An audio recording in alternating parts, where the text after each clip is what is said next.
This is a Dark Illumination Report Extra with RJ Womack. Hey everybody, thanks for joining me. This is RJ Womack, aka Brother Nero, and this is the Dark Illumination Report podcast. Today we're going to be talking a little bit about pact ceremonies. This is a question that I get asked about an awful lot.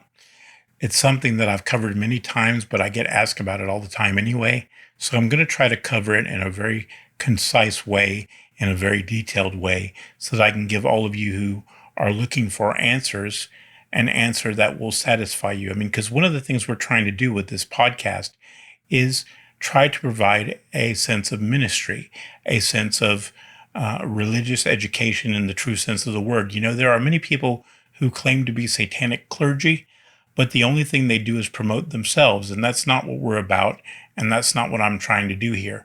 I'm trying to provide a true community service and help my fellow brothers and sisters in Satanism. And so we're going to try to answer your questions as best we can if I feel it's appropriate. Now, I won't be able to answer all your questions because some things I feel you have to learn on your own, but I will try to help you in whatever way I can. One of the first and most popular misconceptions that people have about pact ceremonies is that they require you to sell your soul for a certain amount of time in return for material gain or whatever. And in the tradition of Satanism that I advocate, we don't believe that. We see no evidence of that. But we do believe it's an eternal commitment to Satan and his kingdom. When you make a pact with Satan, you should think of it as an eternal commitment. It should be something that you're serious about. It should not be taken lightly, and it should not be taken as something that you just do flippantly. In ancient cultures, the idea of making a pact or a blood oath with someone was a way to show someone how committed you were and how serious you were about the promises you were making. It's the way countries sealed treaties and certain societies sealed agreements and oaths with each other. So that's the way we kind of look at it. And that's a very important way to look at it because we live in a society now that has no honor, no integrity, and no sense of principles. And one of the things we're trying to do with the particular tradition that I teach and advocate is we're trying to bring back that sense of honor, that sense of integrity, that sense of being a person of your word. Now, many Satanists believe that demons and Satan do not have a moral code, but that is not true. They do have a moral code. They do have a sense of honor. It may not be a Christian sense of honor, but it is a sense of honor. And one of the things they expect, or at least what I've found and other people like me have found, is that they expect you to keep your word and to keep your commitments. And if you're not serious about it, you shouldn't be making a pact with them. One of the first things you need to know is that you don't command demons to do anything. You ask them to intervene on your behalf. You ask them to aid you in your endeavors. You do not command them.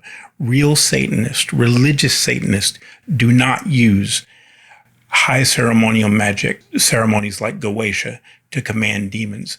Real Satanists would never do anything so disrespectful. They wouldn't even consider doing a ritual like that because they wouldn't want to disrespect the demons because we see them as our gods. We see them as superior to mankind, superior in intelligence, superior in every way to mankind. We are the created. We are not the creators. So therefore, we would never take it upon ourselves or be egotistical enough to think that we should command Satan or demons. This idea of commanding Satan and demons comes from two places. It comes from a Christian mindset that believes that the demons are lesser than humans, or it comes from a atheistic mindset or a ceremonial magician mindset where we arrogantly believe that we have the right to command demons that are far more intelligent than we are and are a separate species from ourselves. And we just don't believe that. We don't buy into that. We don't do that. And so I would never advocate that anybody treat any demon, no matter what its rank may be, no matter what you think about the demon. You never disrespect them, and you always be honest with them at all times. You have to understand that they can read your thoughts, they can read your mind, they know exactly what you're thinking, and they know if you're being truthful with them. And many people ask me, they say, I've done rituals and I haven't had much success. Well, first of all, the demons have their own free will. They can choose whether or not to interact with you, whether to help you, whether to even respond to you or acknowledge your existence. And I suspect that in many of these cases, when people don't get the answers they want, it's because the demons know that their intentions are not genuine, that their intentions are not good, that the people they get involved with have no sense of honor or respect for the demons they're interacting with, so the demons choose to ignore them.